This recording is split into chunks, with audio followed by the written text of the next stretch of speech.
Hello and a warm welcome to Federal's special program, Capital Beat. Amid the ongoing war, Iran launched another barrage of missiles towards Israel, carrying messages thanking countries that showed solidarity towards Tehran.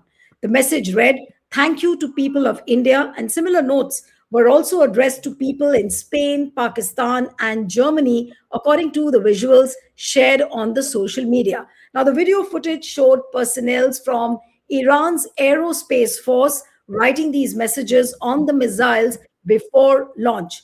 Now, this is according to the 83rd wave of Iranian strikes. Now, what are these 83rd waves of Iranian strikes? Let's put out a graphics of that. Now, if you look at the details, the Islamic Revolution Guards Corps said that it launched the 83rd wave of Operation True Promise 4 early Friday, targeting key American and Israeli military installations across the region, according to the press TV. Now, reports targeted included storage tanks, an oil depot in Ashdod, a military personnel site in in modern settlement, and a U.S. military information exchange center in the region. Now, IRGC also struck American military bases at Al Dafra and Al Udairi, along with the maintenance and storage hangars for transport aircraft and drones at Ali Al Salem Air Base.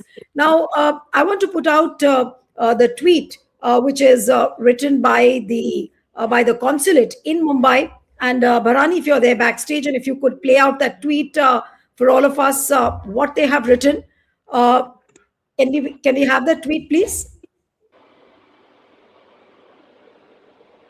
Now, these are the handwritten notes which were written on the missile. These are handwritten notes just before the 83rd military strikes went in place. And what we are told is that the people, now this is the Consulate General of the IR Iran in Mumbai, they have written gratitude from Iran's aerospace force to the people of Spain, Pakistan, India, and Germany for their support and solidarity, especially during the 83rd wave of missile response to the US and Israel. Now, what are the reports? People from Kashmir, people from Ladakh, people from Kargil, they have donated.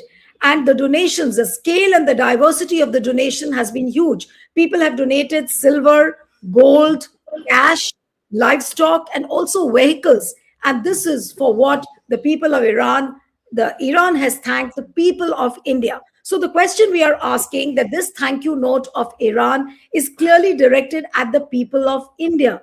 But why is there no mention of Prime Minister Modi or the Indian government or the Ministry of External Affairs? Does Iran, is this a sign of a clear distinction between the kind of respect which Iran has for the people of India and how Iran holds the government of India? So there's a clear distinction. Now, the other day also we saw that the two ships from India were allowed, and Iran had very categorically said that we don't want the people of India to suffer. And a similar thing we are seeing now. This thank you note, which you see on the screen, has been handwritten on the missile just before the 83rd military strikes. And this is a clear message. They are thanking for all the donations where all the individual citizens, NGO groups, they have got together and they have donated a huge scale of donations they've made, like what I told you, in gold, silver, cash, livestock, vehicles. So is this a clear distinction between how Iran holds the people of India and how Iran holds the government of India? Joining me this evening is Niloufar Masood, who is the spokesperson for the National Congress. She hails from Kashmir. Thank you so much, Niloufar, for joining. We have K.S. Dakshinmurthy, who is the international affairs expert and also the consulting editor to the Federal. Thank you so much, Dakshin. And I'm hoping to be joined by two other guests, but I guess there's some technical issue due to which they haven't joined so far. So we'll have to wait and watch if they can join. But I'll begin with Niloufar Masood. Niloufar, we've heard that a number of people from Kashmir and Ladakh and Kargil have sent huge donations to Iran. And there is a thank you note from Iran now, but not sent to the government of India. So do you see a distinction, a clear distinction somewhere?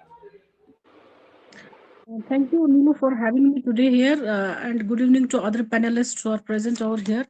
Well, Iran is not just a distant partner. We all know that it is a strategical partner also. And whenever we needed Iran or whenever Iran needed our help, we have stood for each other.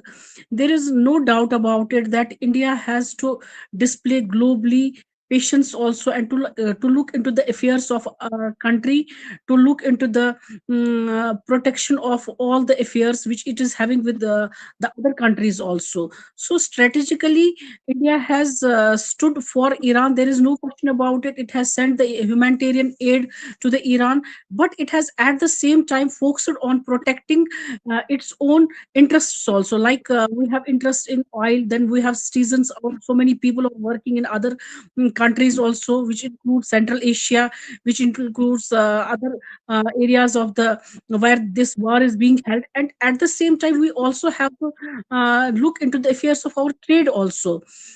We have India has called for the peace. It has called for the diplomacy to be held between the country, and it has asked the countries to have an end to this war, wherein many people are dying unnecessarily.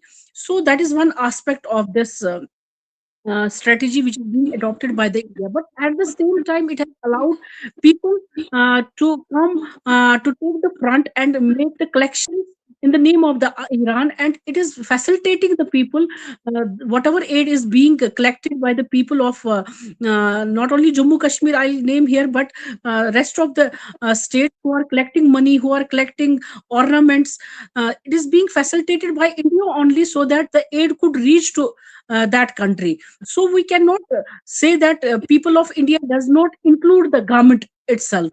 It in fact includes the government, because without government's facilitation, without the government's help, the aid which we people want to send to Iran, that is not possible without the government aid. That is one aspect. Now another thing is that India is one of the biggest democracy, we all know that. And India is allowing the people to have say, to have their distant opinions. It is providing them the platform. It has not stopped anybody that you don't collect the money for the Iran, you don't collect any aid for in the name of the Iran. So in that way, it has acted very liberally, which itself shows the stand of the India. There is no doubt about it that politically, geographically, we have to see the stand of other countries also. We have to look into the affairs of our own people. We have to look into the affairs and interests of our country also. That aspect is also within the country. And for that thing, I'll also say that whenever Iran wanted our help, we have helped them. Iran has given us access to, we should not forget that Iran has given us access to the Central Asia. In fact, it has completely the route which has been given by the Iran, this Chabahar port, whereby the Pakistan is completely sidelined. In fact, we don't have to take that route. We can give aid. We can send the aid to the Afghanistan. It has flourished our trade and all that. So I don't think they are differentiating. They are making any differentiation between the government and the people. But that is true that at sometimes this our country has to think about protecting its own interests. Maybe the direct statements are not coming, but it is working on the peace and the diplomacy. We are very serious about that. We want that the war with Israel and US, that should not continue, but that should come to an end. Yes, Neetu. Nilofer, but do you see it's some kind of a distinction with the way Iran treats the people of India and with the way how it holds the government of India? Do you see some kind of a message there for the Modi government? Because we must not forget that Prime Minister Modi, or for that matter, the Indian government, did not stand and did not condemn the killings of those young girls. We were late as far as the condolence signing the condolence book was concerned when Khamenei was killed. So we've had a very disappointing record as far as the our attitude or approach towards Iran is concerned. We've acted late. And now, if Iran is sending a thank you note for the efforts of the individual people who put together and you've put together a lot of efforts, whether it is donating cash, jewelry, or livestock or vehicles. So, what does it go to show? Do you see a clear distinction somewhere? I think. maybe our people were there. We wanted to have safe passage for them. We wanted the oil ships which are stuck in the Middle East, they should reach to our country. Maybe that was the reason of reacting very late, but yes, we should have reacted promptly when the war started. When innocent girl numbering 150 were killed, we should have reacted immediately, because I think it is only the Iran which has helped us when we needed it, when we wanted to counter the Pakistan's blockade, when we wanted to have the less influence of the China, we should have promptly, in fact, reacted on that. Maybe that must be the reason that why the people is. But I don't think that people does not include the government. Yes, it includes the government also, because it is only because of the reason of the people we have the governments. But yes, there should have been the prompt this. I think condemnation at the very point when the people were killed, innocent children were killed. There should have been some tweet or some statement from our own honorable PM at the very time, sir. All right, let me come to Dakshin. Dakshin, how would you explain this dichotomy, if I may call it, that despite the fact that we were late in condoling the death of Khamenei, we didn't condemn the killings of the girls, but even then, our ships were allowed through the Strait of Hormuz, and now Iran has gone one step ahead to thank the people for the kind of donations which the Indians have made. How do you see this gesture? Of course, it's a symbolic gesture where handwritten notes have been put out on the missile and before they were striking Israel. But I saw another thing, that this particular thing has also been posted by Donald Trump on Truth Social, and he has shown that how the Indians are donating to Iran. Now, why do you think that it was posted by Donald Trump? Why did he put that out on the Truth Social?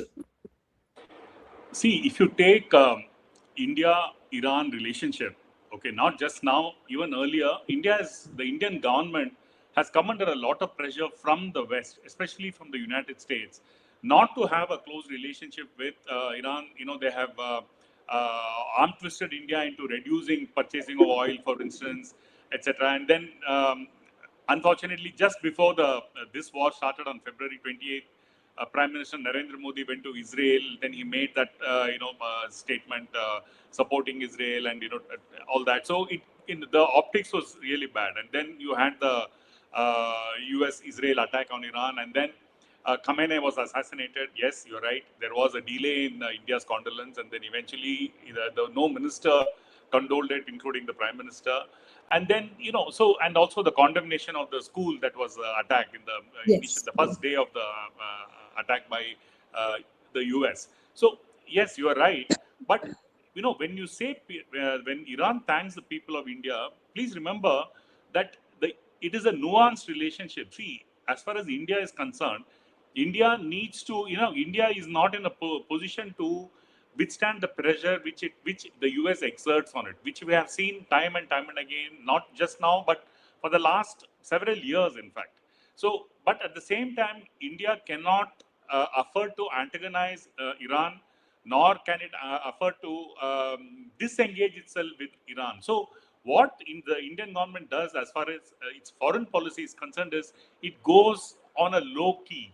Because if you remember, just before the attack on Iran, there was a naval exercise off the coast of Visakhapatnam, and then you had warships from around the world taking part in it, including Iran. And there were 3 Iranian ships, and one was sunk by a U.S.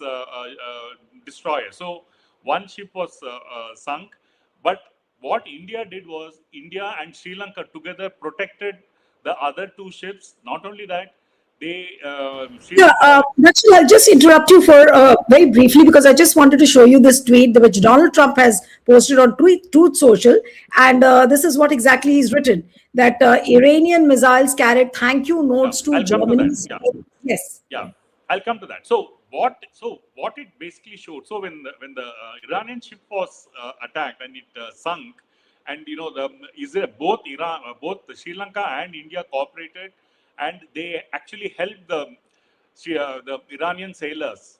And in fact, India found a safe harbor for 2 of the ships, and Iran was quick to thank India for that. I don't know whether you saw that the Iranian government spokesperson actually thanked India for helping save the other two ships, which are even today berthed safely. So it is not as if India has given up on Iran totally. India is engaged with Iran, but yeah, at a much more lower key. So there is a existing relationship. It continues. Sri Lanka was much more upfront, saying that they want to be neutral. They do not want to take sides, and they went ahead and helped the Iranian ships. India also did the same thing, but quietly, without making any noise about it, because India continues to be under pressure. Now, in this Right. context, when you show the tweet of Trump, what it basically shows is Trump is pointing to India about about Iran's gesture, Yes. and he's actually questioning India and asking, Yes. where do you stand on this? So it's a, when Trump puts out this tweet, it's a question that he's asking of India: Are you with us? Or are you with them? So, Yes. The Indian government is in a sticky situation. It can't let go of Iran. At the same time, it cannot antagonize Trump. So what Iran does is, I agree with my other panelists, when Iran says people of India, it includes the government. So it's an all encompassing kind of a sentence which includes everybody. No, but Daksha, do you think that this is a very embarrassing situation now for India? Because obviously it cannot respond to Donald Trump's tweet, which clearly says, and you're right, 100%, that it's like a question being asked of India that, okay, your people are donating and helping Iran, so please spell out on which side you are. So do you think that the Indian government would do that? See, this is the point about when you are neither here nor there, or when you are on the fence. What sometimes happens is you are forced to take a stand. So what Trump is doing is he's forcing India to take a position on this and asking whether India is with the US or Iran. So it is probably Indian foreign policy. It's a time of reckoning for the Modi government. They have to very clearly explain what their position is vis-a-vis Iran and vis-a-vis the US, the war, whether India is neutral. So what is India's position? Because India has been very silent on all of this as of the time, as of the moment. All right. So, what is the reaction back in Valley, Nilofer, as far as this Iran war is concerned? The very fact that so many people have got together, NGOs have got together to donate huge amounts and a lot of stuff for Iran. What is the sentiment there? And what are you hearing from the people in the Valley? Because Kashmir, Ladakh, there's a lot of Shia population over there. How is it really responding? Well, Nilu, we have a big chunk of people who belong to Shia community. There is no doubt about it. But after the death of the supreme leader, because he's the religious leader also. Not only Shia but Sunni people also respect him, and equally they have come out to donate to collect aid for Iran also. So they are actually hurt. If we say that India should have promptly reacted on the condolence of after the death of the demise of their supreme leader. That statement has not come. They are equally hurt by that actions also. But at the same time, people know that there must be some pressures and pull. That is the reason that why the delay has taken place. But now, since the tweet has come, I was also watching it. I think really, in fact, the India is really now in a sticky position. It needs to clarify its position. On one side, we have tried to be neutral, we have tried to protect our people, we have tried to give protection to our trade and the citizens. In fact, we want that our citizens should return back safely, so that they will be given safe passage. But now, since the tweet has come from the Donald Trump, and we have to take the stand, because America wants us to be very clear on the point. If the people of India are helping out Iran, that means directly they are against the America. So government cannot say that on one side I'm with both of the countries, or three countries, and on the other side our people are helping only one side. So we have to be very clear in that. I think we have a very good say in the in whole world, and we have in fact raised as a neutral, not only the neutral, but our policies have been like this, that we always have supported the countries who make peace, who believe in peace, and we have always stood for the peace. In fact, in this war also, we want that there should be end of the war, and India has to make the statement and efforts at the very same time, so that something will be done at the international level. This war should come to an end. India has to do that.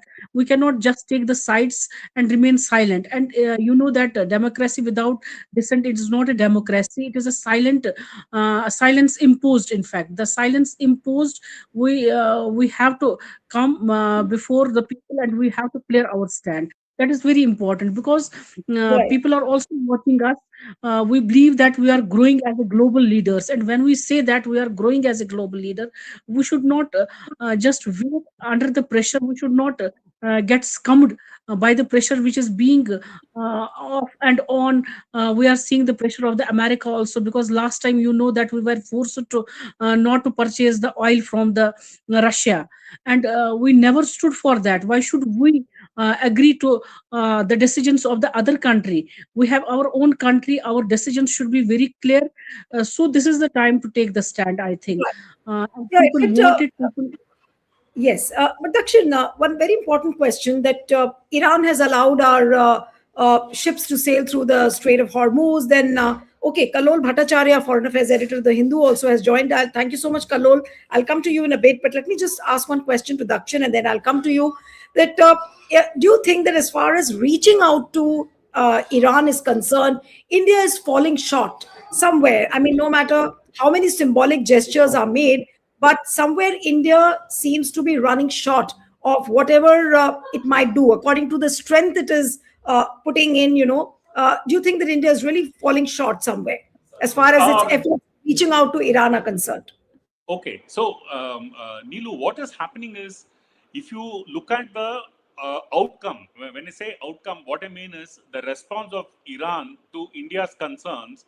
Iran has been very sympathetic. It has been very cooperative. It has allowed Indian ships to transfer, to pass through the Strait of Hormuz, the LPG, the crude, and what this basically shows is that India is in informal touch with Iran. The Indian government is talking to Iran. They are doing a kind of a firefighting, but under the, they're doing it quietly, discreetly. They are not coming out into the open supporting Iran. At the same time, they are broadly, in the Indian government's position is broadly asking for peace and, the resolution of the conflict. So what India, when you say India has fallen short, yes, it has fallen short as far as its political posturing is concerned, as far as its political stance is concerned. It has not condemned the unilateral attack of Israel and the US on Iran completely unprovoked, and it has not evoked any sympathy from anybody in the world, because No, there but is would we say, absolutely Dakshin, would yes. we say that Trump is angry or fumed because of these handwritten notes which say that thank you to the people of Yes, India, and which is why he wrote that post? definitely, definitely. In fact, Iran has very clearly has written this with a view to irritate Trump, and to also to show Trump that the people of the world are Yes, with Iran. communicative. They are not with the US. And I Right. think, as far as Iran is concerned, it is being hit day in and day out. And, as a military power goes, Iran is definitely on the weaker side. So Iran needs these kind of moral support. And it is trying to use the support which it inherently has from all of these countries to say that morally that they have not done anything wrong. And they want the world to wake up and support Iran. Because actually speaking, Iran, if you look at it objectively speaking, Iran did not do anything. There was absolutely, it was unprovoked, this whole thing. So Iran is trying to leverage that. Iran is trying to leverage that, and is trying to appeal to the people of the world to support it rather than Trump. And Trump knows that, and Trump is getting, I think, fidgety and uncomfortable with these kind of tactics. Right. But one last question before I wind up the interview, Dakshin, that do you think that India will be able to spell out a clear stand, or rather at least show that they are with Iran? Because of this particular tweet of Donald Trump, it very clearly shows that he's trying to exert pressure on India to spell out its stand. But would India do that? India, if my guess is right, India will simply keep quiet. India is not going Okay. to say anything openly, Right. because India is, the Indian government, especially the Modi government, I don't think it would want to burn its bridges with the US and Israel, because the war is not going to continue for too long. The war is going to end Right. sometime. After that, Absolutely. there may be a retaliation against India. So I don't think the Indian government would want to do that. So Right. sometimes it is best to keep quiet. That Yeah, is the yeah. policy, at least. Yeah, so India would keep quiet, and as rightly put out by Dakshin, and I was just reminded of Brahmachalani's tweet the other day, which he wrote that by being silent, India is not doing the real diplomacy, but it is indulging in a risk management diplomacy, and this is what exactly we see being played out. We'll have to end it here. Thank you so much, Dakshin and Nilofer. It was a pleasure having both of you on the program. Thank you.